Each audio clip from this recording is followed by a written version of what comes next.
Okay, good morning. It's January 29th, 9:28 a.m. here in New York. And starting with the daily chart on the NQ, look at that trend line that I drew in yesterday. Isn't that incredible? Take a look where price came down to. This is the same line I drew yesterday. If you look at yesterday's video, if you haven't seen it, look at that. Price came right down to that area. Overnight, of course, that would have been a great spot to trade. I don't know when that happened on the overnight session, but clearly we have a very established trend line now on the daily chart that that we can look at here. However, now price is a long way up off of that bottom. That was at around 939, 939 or so, 940. So that was 150. It's come up 150 points from that spot. So that reduces the likelihood of me being able to confidently say it's a bullish day. However, look at the bar. Look at yesterday's bar, yesterday's candle. What is that? And we are open. That is a range. Yesterday's bar is a range because of the long tail on the top and the bottom. So we're at the top of that, or we're in the middle of that range now. So bullish traders are going to be trying to push action to the top of that range, which is all the way up to 13,385 or so. Bearish are going to be trying to bring it back down to the bottom. But what we have is momentum pushing up here. So I'm a little late getting to the thing here again today, but hey, I got stuff going on in the morning. So we have probably bullish momentum. Let's take a little look at the 60-minute chart here. Look at how that pivot, how price came right up to that pivot point yesterday. Here was that range. Breakout of the range, came and tested the range bottom. We had that big test here yesterday. This is right where I got into my trade here on the breakout through that resistance level. And let's get rid of this stuff now to make it a little bit more neat. And what can I look at here? And is there anything that gives any kind of clarity? Let's see what we got going on here. This is an hourly chart, NQ. And I am looking at the smaller charts out of the corner of my eye. There's nothing going on here at the open. So that could form. We'll see. We don't have a trend line, but it would be interesting to see what happens when price comes up to this area. If price rolls over hard here, at the same time that perhaps the ES is rolling over in a similar situation, that could be an opportunity for a short. Let's just dial in here to the smaller charts now right away here. 15-minute chart, what do I got going on here? Any trend lines up? No. So I'm looking to see, is there some kind of trend line here that I can look at? No, there isn't. Any type of trend line on the top? No. Nothing there that I can look at. I'm going to get rid of this. This is at, actually, I think maybe what I'm going to do is lighten that up or make it smaller. That was the bottom of that range from 2 days ago. So is there anything, price could be drawn down to the bottom here. If we have a strong break, price would be coming down to test the bottom area. So I'm ready. I'm loaded up, ready to trade here. Because things can happen very quickly and unexpectedly. As we've seen, the last 2 days have been very intense. And not the type of trading that I want to be making a living from, that's for sure. Although the last 2 days have been good, it's not the kind of stuff you want to be doing on a regular basis. Let's see. So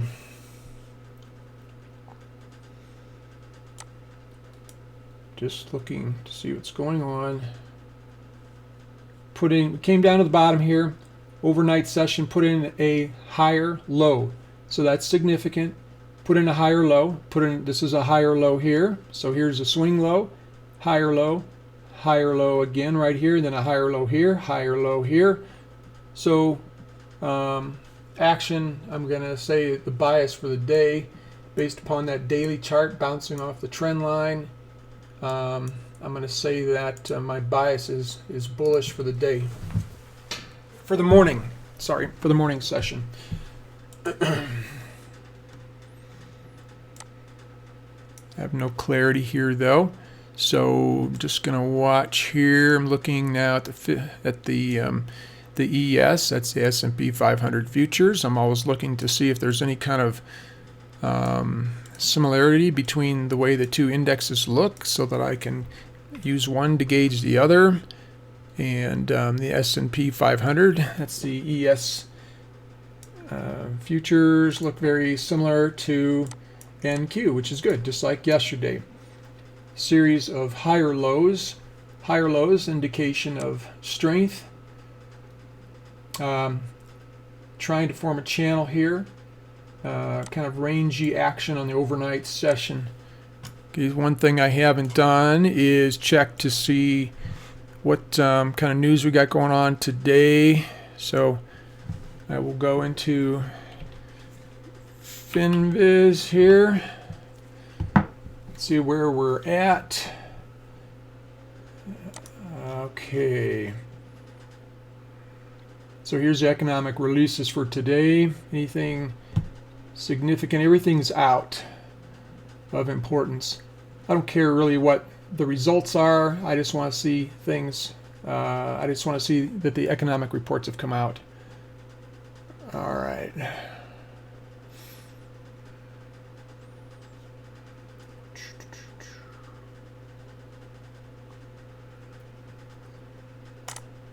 Nothing going on there really.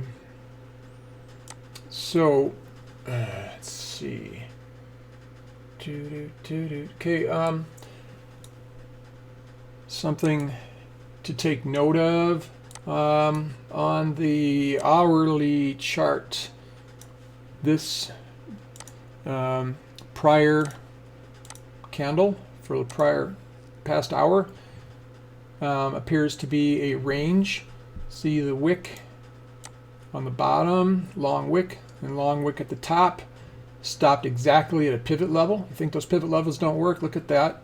So we have a range. So if price comes down, it's going to work its way to the bottom of that range, right? 12,995. And same thing for the other way, 12,995. And I may be jumping in here. We'll see. 12,995. 12,995. So there's the bottom of that range on the hourly chart. I'm marking it in on my 15-minute chart now. See that? It's a good chance the price will be drawn to that level. Let's see, is that right? Double check them at 12,993, 995. Okay, looking good there.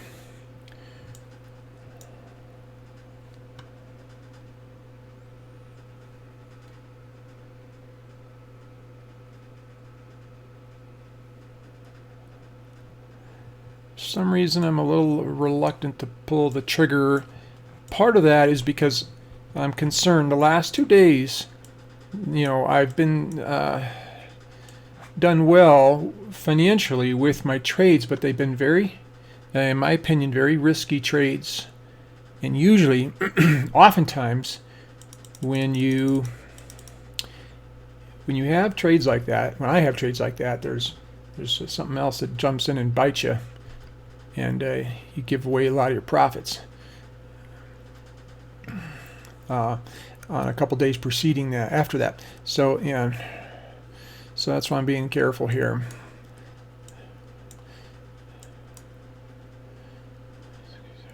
So yeah, I mean, still extreme volatility here. So looking at the 1 minute chart, I mean, look at that. If you'd shorted right here, you know, there's a 10-point pullback there. 10 points times $20, that's $200 a contract. Okay, so you know, you can get hurt here again. And I'm not looking forward to posting my first losing morning trade. So here we go again. We're making a run at it again here to try to break through here.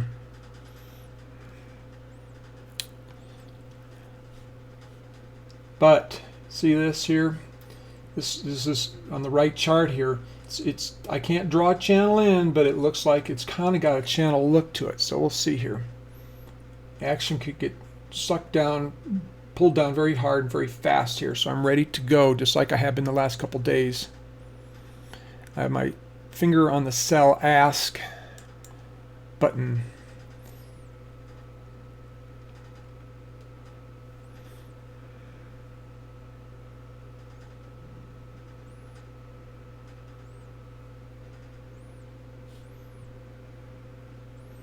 Extreme volatility here.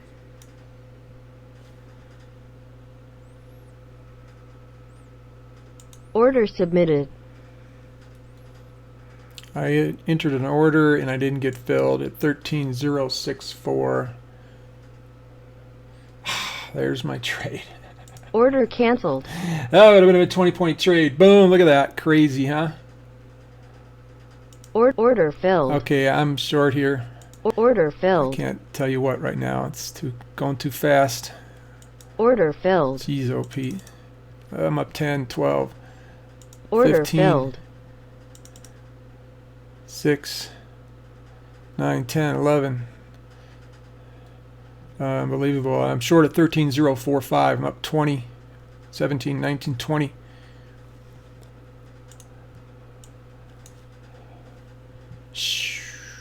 Up 21, 22. Yeah, this is not normal trading, folks.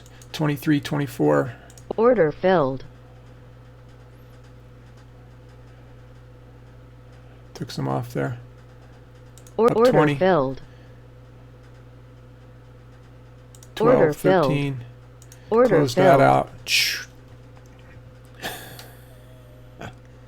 This is not normal trading. Look at that. Look at that. 1737, 20 points right there.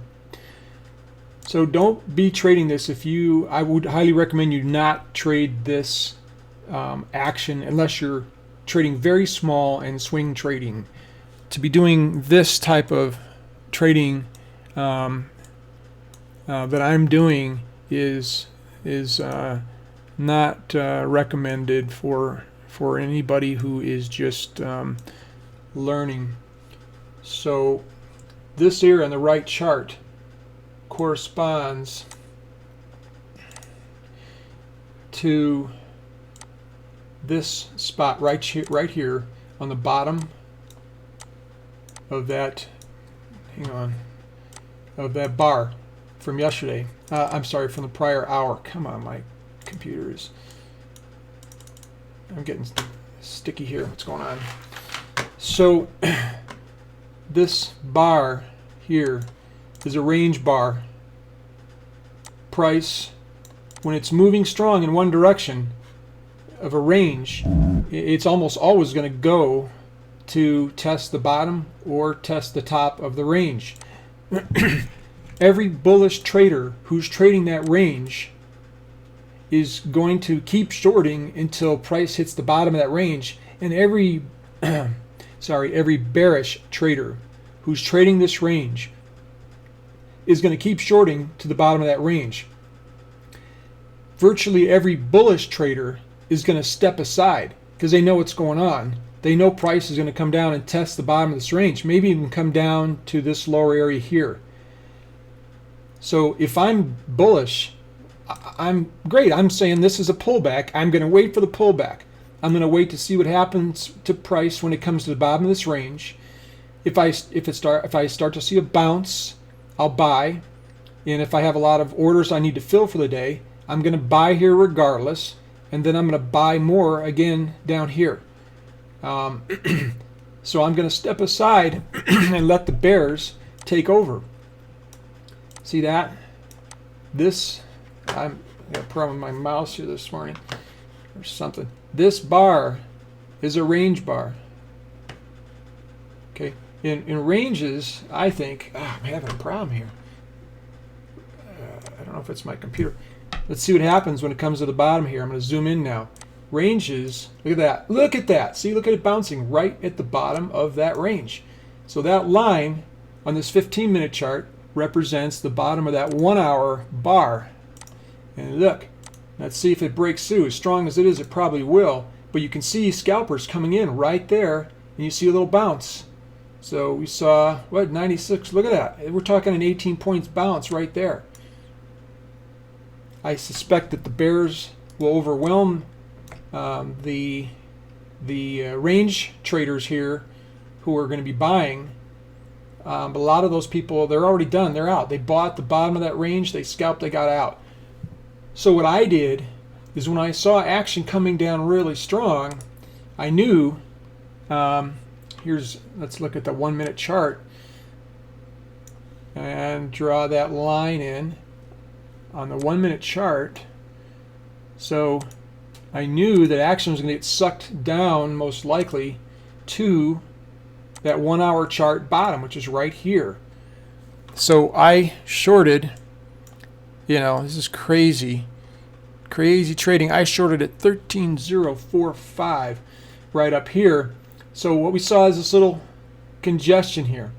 And was this going to be a spot where price was going to hold? I needed to see it break through there. And so, got in as quick as I can. I mean, I tried to short right up here somewhere as it broke through, right? And my initial order wasn't filled. Let's see if I can see what that initial order was. It wasn't filled. 64. So I tried to sell at 64 right here. I could just see it. It's going to get sucked down there. And man, I did not get filled. That would have been nice. So that order didn't get filled. Then I didn't get in again until 45 because I needed to see that this bar would follow through. I didn't like the little wick on the bottom of that bar, but I got filled at 45. And then so I shorted at 45. And then took contracts off from 41, 37, 31, 20, all the way down to 1550. Wow. Is that right? 1550. So we're talking a 30 point. It was actually 1550, so it was 29 and a half points. So, yeah, I mean, this is not normal trading. But if trading was slower and less volatile, and you can see the buyers coming in, look at that. If trading was slower and less volatile, you can still be trading exactly how I'm trading here. So I take this same trade on a normal day also. I'm just in the trade longer. So, when you're, once again, you have a range. A range can be comprised of multiple bars, like these two bars here. It could be comprised of, a range can go for months. And then, of course, because action's fractal, it's a big range, let's say, on a daily chart, or weekly chart, or monthly chart. And then within that, of course, there's hundreds of other price action movements. A range can also be comprised of one bar. And so that's what we have right here on the hourly chart. It's a range. You can have a range on a 1 5-minute bar, because there's people trading, the 233 tick chart, for example, and so they don't see the 5-minute bar. They see multiple bars within the 5-minute bars that comprises a range, and they're selling at the top and buying at the bottom. But here we have a 1 hour chart with a 1 hour bar. This is a range, and price came down and tested the bottom, and look, buyers came in. It's amazing, right? It's awesome. I love price action. Look at, I had this thing drawn in here that represented, this is a 15-minute chart. I had this support level drawn in at the bottom of that range, and I wanted to get out before we came close to hitting the bottom of that range. So my last order was filled at 1320. So that gave me plenty of time to get out, because you can see buyers starting to kind of come in here. and they actually aren't buyers. They're people who they're buying back their shorts. So they're short and they're starting to phase out of their trades, just like me. And I want to get out long before we hit that bottom, because sometimes, everybody's out, like right here, and boom, you're thinking, well, the bottom is at 12,995, and all of a sudden at 13.15, strong action comes in. So I want to get in and get out with plenty of leeway. So I haven't seen trading like this in some time. It's been years since I've seen trading like this. So I don't mean that it's good or bad. I just very intense volatility. So I reduced the number of contracts I traded by 30% compared to yesterday. A little concerned. Yesterday I traded, for me, a significant number of contracts and did quite well. But this is dangerous, and I could have just as easily lost yesterday. So this is not, like I said yesterday, I look forward to normal markets resuming again where it's not so dangerous. But the point, once again, is you can trade just how I traded that in normal market conditions. Price, when it's moving strong in one direction and it's headed towards a range top or range bottom, think about it. If you're bearish, you're a bearish trader for the day, but price is 15 points away from the top of a range and it's moving fairly strong with good velocity going up. If you're bearish, you're going to step aside. You're just going to say, I'll let the bulls have their way here. They can take their trade to the range top. Then I'm going to step in and start shorting. And that's what happens. And that's just what happens here. It's more of a vacuum. It's sucking the action down, because it's not that it's just that there's no bulls. It's just the bears take over. And the bulls are just sitting there and waiting to go long at the bottom. And it's the same thing at the top. And that happens over and over and over again. And it's happened for the 12 years that I've been trading. I guess 13 years now. So anyway, I think I'm going to wrap that up. So awesome. Awesome video again today for learning price action. And so I'm going to be working on some compliance stuff here so I can send these out live. I cannot make buy or sell recommendations. I'm going to have to turn my trading system off. But I think that, like I said yesterday, just through my commentary, that you will get a good idea of you will get good ideas for solid trades, and you will also learn a ton. So I wish I would have had something like this when I was starting off, and it's free, not selling the emails, not doing anything. There's no ulterior motive other than me trying to become a better trader by putting myself on the line and continuing to do this and do it live. So, all right. Thank you. Have a great weekend.